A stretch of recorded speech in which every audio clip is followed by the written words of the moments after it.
नमस्कार दोस्तों, स्वागत है आप सभी का आपके अपने YouTube चैनल ज्ञान ज्योति में।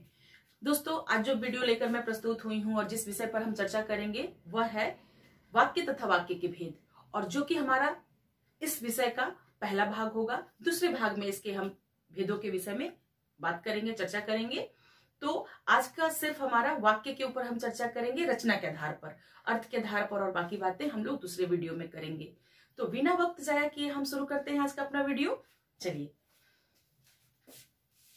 वाक्य तथा वाक्य के भेद, सेंटेंस एंड इट्स टाइप्स।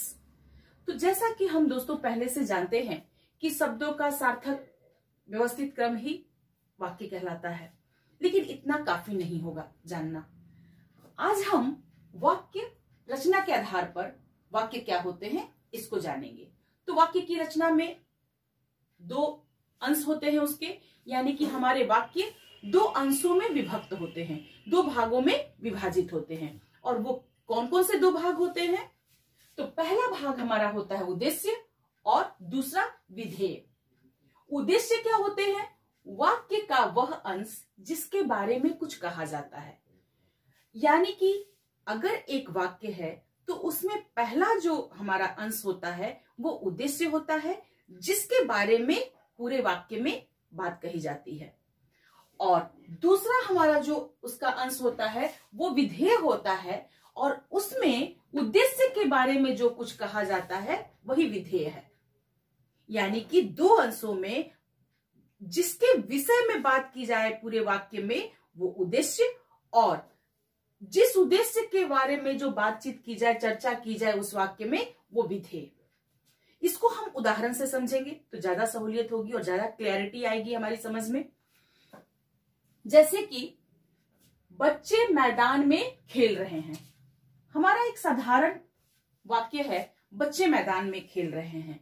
और हम जानते हैं कि जब हम वाक्य बनाते हैं तो उसमें एक क्रिया का होना आवश्यक होता है। जैसे मैंने दो यहां वाक्य लिए हैं, बच्चे मैदान में खेल रहे हैं और झूठ बोलने वाला लड़का आज नहीं आया। यदि मैं इसको बिना क्रिया के कर दूं और मैं कहूं बच्चे मैदान में क्या, झूठ बोलने वाला लड़का क्या, बट ऑब्वियस है कि उधर से एक रिप्लाई आएगा, कहना क्या चाहती हैं आप, इसका क्या तात्पर्य है। तो बिना क्रिया के ये वाक्य कंप्लीट नहीं होगा। यानी कि हम एक चीज जान गए कि वाक्य जब उसी को कहते हैं कि जिसमें एक क्रिया होती है और उसमें क्लैरिटी हो, बात समझ में आए कि क्या, सिर्फ शब्दों को डाल देना वाक्य नहीं होता। तो यहां हम देखेंगे, और हम अभी चर्चा कर रहे हैं उद्देश्य और विधेय के बारे में। तो बच्चे मैदान में खेल रहे हैं, यानी कि मैदान में खेलने की क्रिया कौन कर रहे हैं? बच्चे। अर्थात बच्चे हमारे उद्देश्य हुए, उद्देश्य हमारे ये बच्चे हुए, क्योंकि वाक्य में इनके बारे में कहा जा रहा है।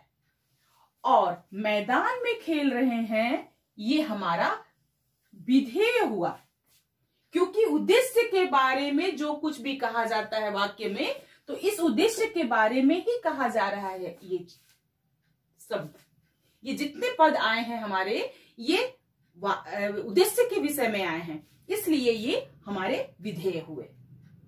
अब आइए दूसरे वाक्य से हम जानने की कोशिश करते हैं। झूठ बोलने वाला लड़का। अगर हम इस वाक्य को लड़का आज नहीं आया ये कहेंगे तो काम चल जाएगा हमारा। आया क्रिया हो गई, कौन नहीं आया भाई? तो लड़का नहीं आया। तो झूठ बोलने वाला लड़का आज नहीं आया, इस लड़के रूपी उद्देश्य के लिए ये दोनों, इसको डिफाइन करने के लिए इसके पहले ये दोनों इसके लिए विशेषण कह लीजिए आप लगाया गया। झूठ बोलने वाला लड़का, ये अब तीन पदों का ये पदबंध हुआ। मैं आपको बताऊंगी पदबंध क्या होते हैं। तो ये लड़के के लिए ही ये दोनों शब्द आए हैं, यानी कि तीन पदों का ये हमारा उद्देश्य हुआ। और आज नहीं आया, कौन नहीं आया? ये उद्देश्य नहीं आया, यानी कि लड़का नहीं आया आज। तो ये विधेय हो गए। यानी कि हम लोग यहां समझ गए कि उद्देश्य क्या होते हैं और विधेय क्या होते हैं। और मैं यहां पर आप लोगों को क्लियर करना चाहूंगी, मे बी आप जानते हो कि पद क्या होते हैं। शब्द और पद, शब्द और पद में बहुत ही बारीक एक अंतर है। शब्द अर्थात अक्षरों या वर्णों का व्यवस्थित क्रम या व्यवस्थित समूह। तो अगर शब्द वर्णों के जो मिलाकर के शब्द बनाते हैं हम, वो अगर स्वतंत्र रूप से हैं, लिखे जाते हैं, तो वो शब्द कहलाते हैं। लेकिन वही शब्द यदि वाक्य में आकर के और वाक्य के अर्थ में परिवर्तन लाते हैं तो वो पद कहलाते हैं। जैसे मैदान, मैदान एक पद है, लेकिन अगर मैं स्वतंत्र रूप से लिखूं तो ये मैदान एक शब्द हुआ, और जब ये वाक्य में आ गया तो इसमें खेल रहे हैं, क्रिया को डिफाइन करने के लिए कौन खेल रहे हैं, तो बच्चे, ये पूरे के अर्थ में परिवर्तन ला रहा है, तो ये यहां पर पद हो गया। तो इसे हम यहां पद कहेंगे। शब्द ही जब वाक्य में होते हैं तो पद कहलाते हैं, और स्वतंत्र रूप से अगर प्रयोग में आते हैं तो वो शब्द कहलाते हैं। यही बेसिक डिफरेंस होता है दोनों में। और अब आइए, मैं पद हो गया हमारा, और पदबंध के मैं विषय में अगर बात करूं तो ये पदों का बंधन है। यानी कि इस लड़का रूपी उद्देश्य को बताने के लिए, सिर्फ लड़के को बताने के लिए ये दोनों यहां पर पद आए हैं, और ये 3 पदों का बंधन है। इसे हम पदबंध कह सकते हैं। ठीक है, तो यही पदबंध होता है। तो आपने उद्देश्य और विधेय के विषय में मैं उम्मीद करती हूं कि समझ में आ गई होगी ये बात, उद्देश्य और विधेय में क्या डिफरेंस है, और रचना के आधार पर यही दोनों वाक्य के अंश होते हैं। अब आइए, इस आधार पर हम वाक्य की परिभाषा को जान लें, क्योंकि किसी भी विषय को समझने से पहले उसकी परिभाषा को, जिसको कि हम लोग, कोई हमसे पूछे तो हम बता सके कि इसकी परिभाषा क्या होती है, इसको कैसे हम डिफाइन करेंगे। तो परिभाषा कुछ यूं है इसकी, उद्देश्य तथा विधेय, उद्देश्य तथा विधेय से युक्त भाषा की वह इकाई जो किसी भाव या विचार को पूरी तरह से व्यक्त कर सकती है, वाक्य कहलाती है। देखिए, उद्देश्य तथा विधेय से युक्त यानी कि दोनों का मिलन, दोनों का सम्मिलित होना आवश्यक है।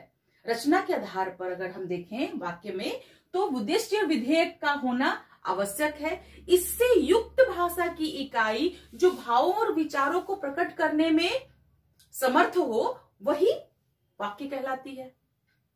तो मैं उम्मीद करती हूं कि आप लोगों को ये रचना के आधार पर जो 2 अंशों में हमारे वाक्य विभक्त होते हैं वो समझ में आया होगा। और आगे के वीडियो में मैं चर्चा करूंगी कि वाक्य के भेद क्या होते हैं। वैसे मैं आप लोगों को एक मोटे तौर पर समझाने की कोशिश करती हूं।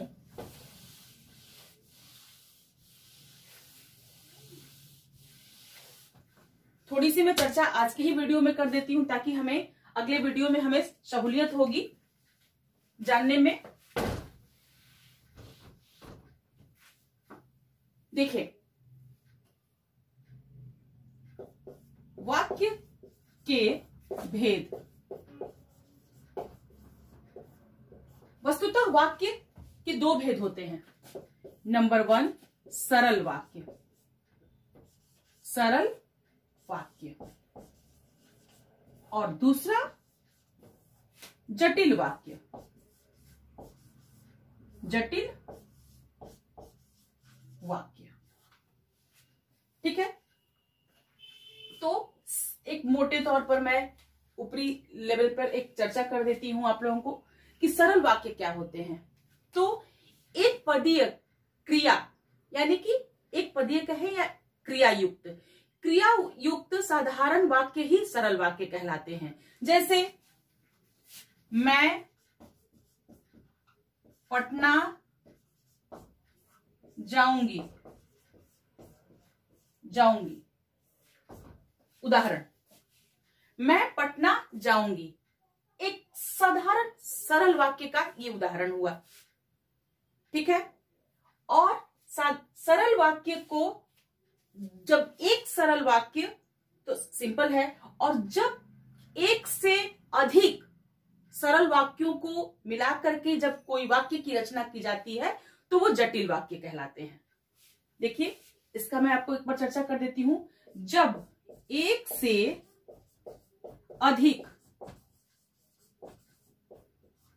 सरल वाक्य तथा कई क्रियापदबंध मिलते हैं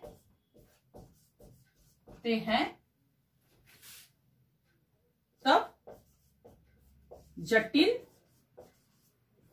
वाक्य बनते हैं। ये मैं जस्ट एक कैसे बनते हैं, ये मैं जस्ट एक आपको चर्चा कर रही हूं कि वाक्य के कितने भेद होते हैं, तो सरल और जटिल। अब इसके बाद हम लोग जटिल के अंतर्गत भी दो होते हैं, और अब जब जटिल वाक्य बनेंगे तो उसमें दो उपवाक्य बनते हैं। तो इसको हम लोग अगले वीडियो में जानने की कोशिश करेंगे। मैंने एक ऊपरी तह पर, सतही लेवल पर आपको एक समझा दिया कि वाक्य के भेद कौन कौन से होते हैं। तो मैं उम्मीद करती हूं कि आप लोगों को वाक्य के विषय में जो मैं बताने की कोशिश कर रही थी समझ में आ गई होगी बात। हम लोग अगले वीडियो में फिर मिलते हैं, तब तक के लिए धन्यवाद।